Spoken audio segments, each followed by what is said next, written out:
Good afternoon, X Winterview. Back again. Here we are again. In the world of online audio. Together, you and me. You know who you are. Once again, this is another brief dialogue with dear friend Annastacey. And of course, as usual, being the travelling mystic in my car, revving up a hill at present, you can no doubt hear the sounds, the roar of the 1.3 litre engine thrusting me powerfully against gravity into the heavens where I belong. Okay, this brief dialogue is on the mechanics of duality. I think I've talked about this before, but why not revisit the subject? Also, got a coffee in my hand. Not really in my hand, it's in the coffee holder, but you know what I mean. And from time to time, you'll hear me pause meaningfully to sip my coffee. So, to start with, a little bit of background on the structure of thought, we might say, how it works. Thought is very well adapted to something called reification or objectification. It turns anything it can conceive, this is the mind obviously, into discrete objects in order to hold them in thought. An amazing ability that the human, we suspect, is the only creature that can do this. It can take literally anything, turn it into an object, and then manipulate it in thought. Wonderful talent. But it comes with a bit of a hidden cost, you might say. Something I call mind blindness. Do you see how I rhymed the two words? How clever I am? Yeah, I know. So, the mind blindness, you might say, is a forgetting or an unawareness of the very structure of the mind and taking what it thinks and perceives as reality, as actually a fact. So part of the, I guess, the growth, you might say, if you're into spirituality, is learning to realize the limits of mind, the limits of thought. And most of my dialogues, in a sense, are pretty much about the limits of thought. For those of you listening who think, I'm going to get enlightened listening to this crap, I'm really sorry to say it probably won't happen. But we can learn a little bit about thought and thinking and mind and all that happily together as a family as we drive along. Well, at least I'm driving along. So, without further ado, let's imagine a warehouse. And this warehouse is large, like a football field large, and about 2 or 3 stories high, very high for a warehouse. But it's not lit internally, it's got no electricity, we'll say in this example. Got a couple of holes in the roof because it is old, and maybe a few windows here and there. So inside the warehouse, you could say there's different grades of light. In some parts it's very dark, in some parts quite bright, and then everywhere in between, here and there, scattered. The mind, however, when describing such a scene, would tend more or less to focus on just the duality, light or dark. Is it dark or is it light? The mind does not handle or does not like spectrum very well. It doesn't think spectrumally, if you like, very easily. And so a sophisticated spectral description could give you a nuanced kind of breakdown of all the light shades in this warehouse, but unfortunately, well, fortunately, it doesn't matter. The mind doesn't do that. It just goes light or dark. Okay? So right there we see the essence of duality, how it does duality, you might say. It takes an object... Oh, sorry, I'll start that again. It takes a part of the spectrum, doesn't get too fussy, it just kind of goes over there at the back, it's dark. So that area is dark. Over there, it's light, and that area is light. So there, very quickly, we just polarized the entire scene into a binary. Now, there's a pretty good reason for that, and it's just that it's good enough. Communication only needs to be good enough to to have yourself understood. You don't have to describe the nuances to yourself or others, otherwise it'd be tedious. You'd be there all day going into the infinite detail of what you're seeing, and it just wouldn't make sense. So the second part of this is a phenomenon we call in psychology heuristics. Now I'm sort of borrowing the term heuristic. It doesn't quite fit what we're talking about, but a heuristic is just a cognitive shortcut, a way of just summarizing, if you like, a way to quickly access in your memory a vast body of information with a sort of shortcut. So if I say dark, it's good enough. It's a shortcut. I might know what you're talking about if you say over in the back of the warehouse in that dark area. Now I might look across straight away to the dark area and go, oh, I know where you're talking about. But I might also think, it's actually not just dark. There's a bit of light. There's a bit of, But what's the point of getting into that quibbling thing? Some people do get into that quibbling kind of thing in conversation, and we call those people pains in the arse. That's the technical term. So more or less, most people don't do that. So there we have the fundamental core mechanic, you could say, of duality, the mind taking objects and splitting them into a this or a that. But you could, if you look at it from a different perspective, say that it's not light and dark in this warehouse I'm talking about. It's only grades of light. Light is the only thing that has an actuality or an appearance. Darkness doesn't have an entity. There's no entity called darkness that we can look at. So we could say all we're seeing are shades of light. Does it make sense? Okay, time for a meaningful sip of coffee.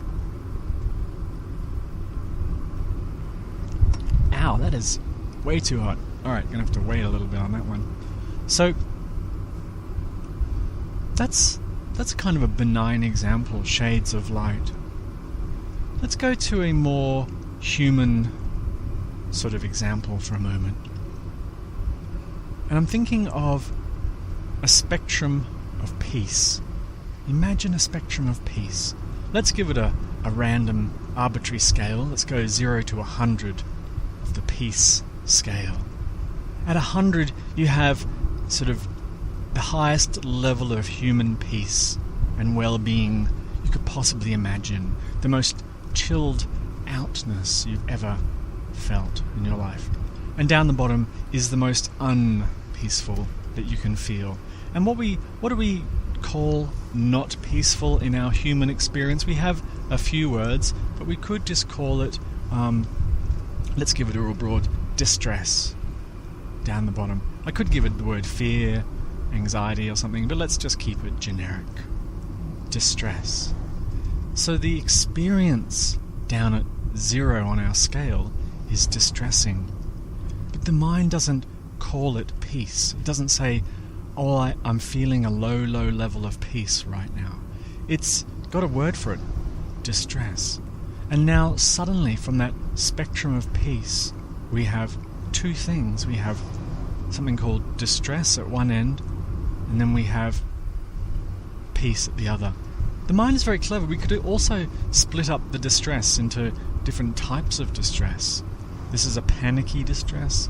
This is the worst day of my life distress. This is an existential distress, and so on, and more objects created, like bubbles popping out of a spring, you could say.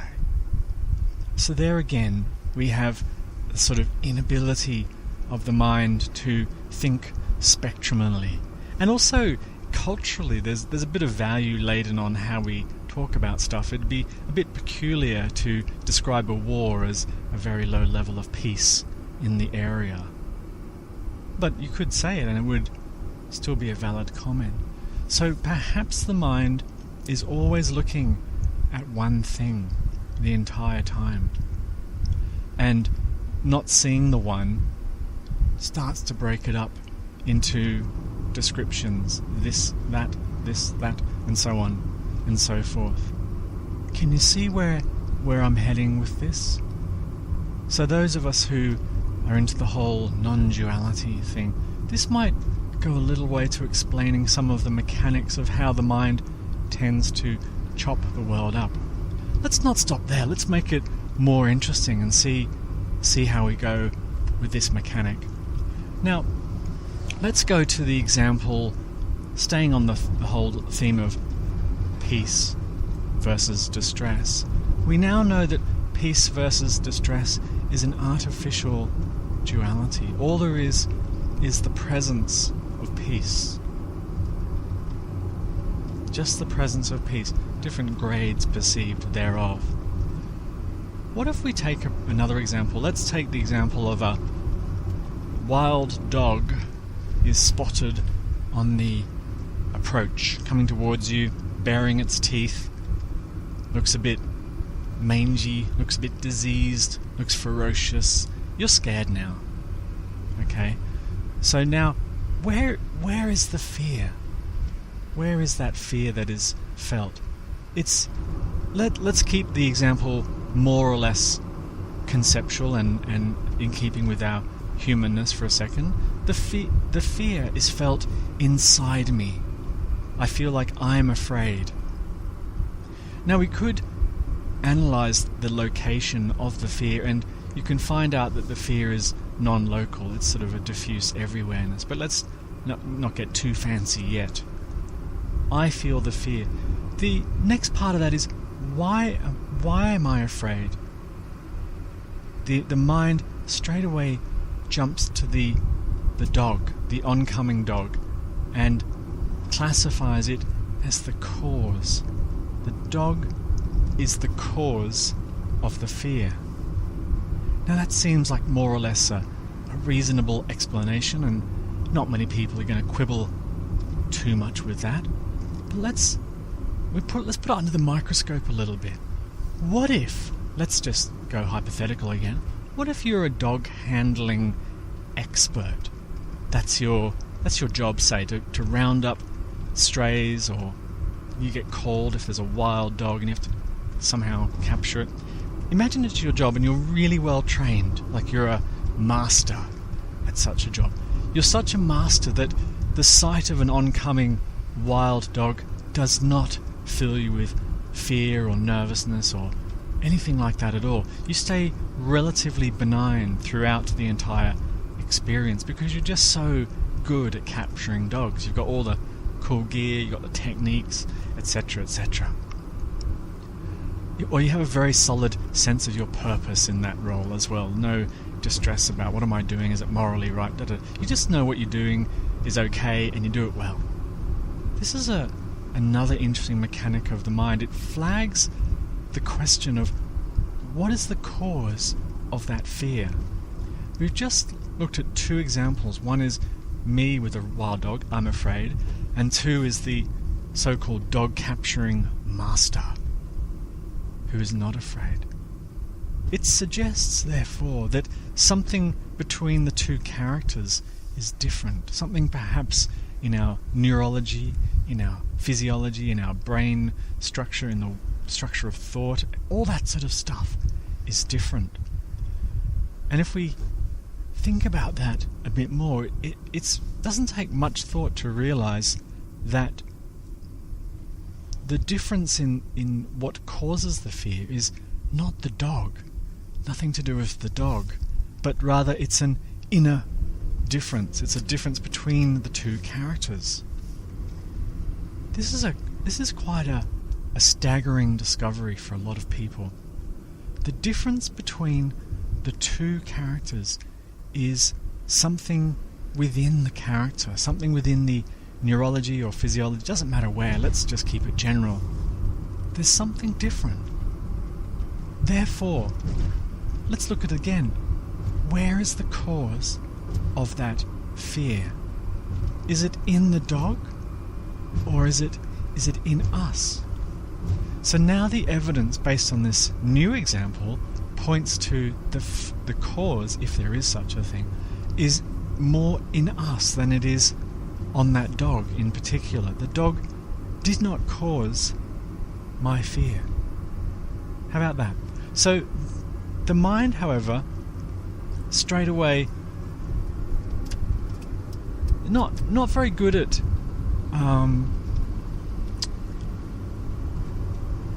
not very good at owning owning stuff. Things that are difficult or contradict the self-image in some way. I've talked a lot about self-image. The self-image, more or less, is quite a robust structure. You want to be thought of a certain way, not only by yourself but by others around you. So what if fear or bravery, we could say, is a kind of a big deal in your self-image? Like you're Mr. Tough, Mr. Brave. Or what if it's the Miss or Ms. Fear, Mrs. Fear. Sorry, getting a bit carried away. Mrs. Bravery. If that's your self-image too, you're the tough gal. So you don't want to own the fear itself. You don't want to own that you're the cause of your fear. You want to put that somewhere else. You don't like to have anyone, at least of all yourself, think that you're afraid. So where's the best place to put it? Out there somewhere, into the world. That the cause of this fear or this problem is not in me. It's somewhere over there, and it's in this particular example, it's on the dog. It's the dog's fault that I'm feeling nervous or afraid. Otherwise, I'm actually quite a reasonable person. So there's the next clue in this puzzle about how the mechanics of duality work. That the self-image, that which is constructed and thought about, plays another key role in this ability to own or project outwardly attributes that we like or dislike about this self that we think we are. So let's putting it all together in a bit of a package to summarize or round it all up. The mind thinks very poorly in terms of spectrum. It prefers to group or chunk stuff into discrete units and give each unit its own categorization, its own label, its own descriptor.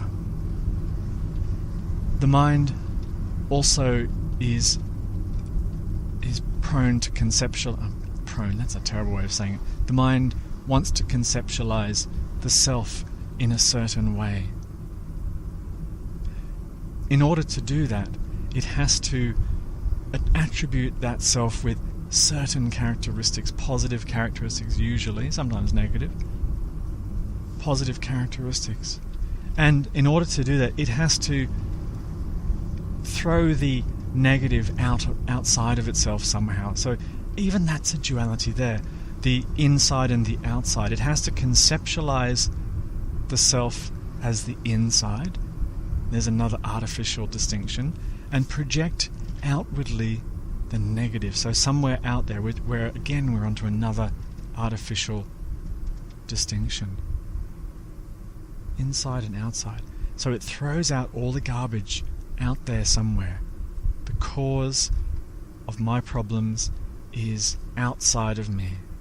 For those of you who are trying to maintain a positive self-image. And we find the scapegoat. What can we pin it on? What can we pin our bad luck on? What can we pin it on? We've got genetics, there's a good one. Our parents, great one. Economic climate, another good one. The government. The enemy, the other country nearby who, a cause of all the problems in this area. And now we start to get a picture, not just of human conflict or problems. We can now start to see how this might play out on a global scale.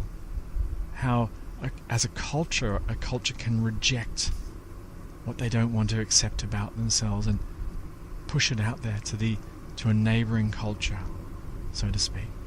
And there you go, there's the summary of the mechanics of duality, the mechanics of projection of self-concept, and if we extrapolate a bit more, how that might play out on a global arena. So, what do What are we rejecting all the time? What are we pushing out there? You might ask yourself, what do I not want people to see me as? What do I feel bad? What can't I handle seeing myself as? Do I have to be the noble, honest, forthright, defender of justice kind of person all the time? Or am I trapped in a kind of negative image? Do I have to be the bad boy? Am I the tough guy, bad boy, ringleader? No one tells me what to do. I'm the lone wolf. Is that my thing that I've got going on? Therefore I have to reject sense of community and belonging. I don't do that. That's what little Christian groups do who go to church. They all sing songs and hold hands, but the lone wolf doesn't do that, doesn't play ball like that. See how wonderful the game is to the self?